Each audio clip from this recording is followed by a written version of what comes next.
ডিম আলুর ঝোল করব। তো প্রথমে কড়াইয়ে আমি তেল দিয়ে দিলাম। আর সরষের তেলটা গরম হয়ে গেছে। প্রথমে আমি ডিমগুলো ভেজে নিব। ডিমগুলো আমি লবণ হলুদ দিয়ে মাখায় রেখেছি।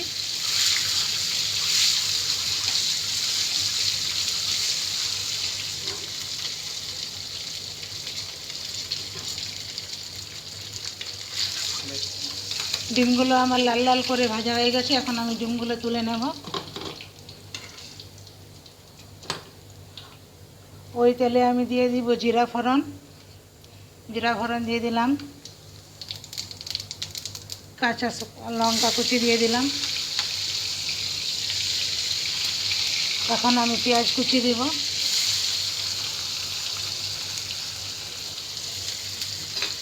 পেঁয়াজটা একটু আমি লাল লাল করে ভাজা করে নেব, ব্রাউন কালার তেল ছাড়া পর্যন্ত। তো পেঁয়াজগুলো দেখো আমি লাল লাল করে ভাজে নিচ্ছি। আর একটু করব লাল করে, আর একটু ব্রাউন কালার করব। ভালো করে ব্রাউন কালার করে পেঁয়াজ সমস্ত মশলাগুলো আমি দিয়ে দিব এক এক করে। দেখো পেঁয়াজগুলো আমার লাল লাল করে ভাজা হয়ে গেছে, ব্রাউন কালার হয়ে গেছে। এখন আমি সমস্ত মশলাগুলো দিয়ে দিব। প্রথমে দিয়ে দিলাম গরম মশলা, ধনে গুঁড়ো, শুকনো লঙ্কা গুঁড়ো, হলুদ গুঁড়ো। সমস্ত মশলাগুলো দিয়ে আমি একটু আবারও নাড়াচাড়া করে নেব। তারপরে আমি সিদ্ধ করা আলুগুলা দিয়ে দিব। এখানে আমি আলু সিদ্ধ করে রেখেছি, আলুগুলা দিয়ে দেব। আলুগুলা দিয়ে আর একটু সবজিটাকে আমি কষাবো, ভালো করে কষিয়ে তারপরে জল দেব।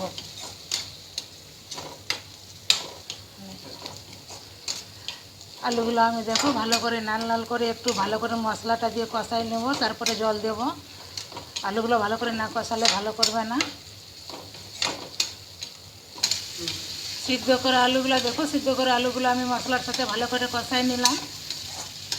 তেল ছেড়ে দিয়েছে। এখন আমি জল ঢেলে দেব গ্রেভির জন্য। গ্রেভির জন্য একটুখানি আমি জল দিয়ে দিলাম। আবারও কিছুক্ষণ আমি ঢাকা দিয়ে একটু গ্রেভিটাকে আমি করে নিব।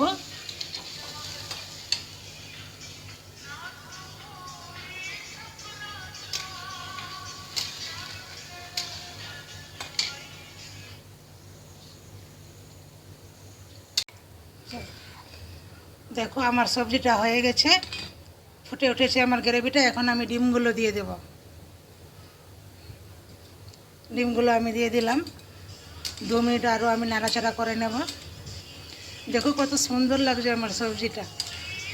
আলু সেদ্ধ করা আলু ও ডিমের সবজিটার আমার কত সুন্দর লাগে দেখতে। ওপর থেকে এখন আমি ধনেপাতা কুচি দিয়ে দেব।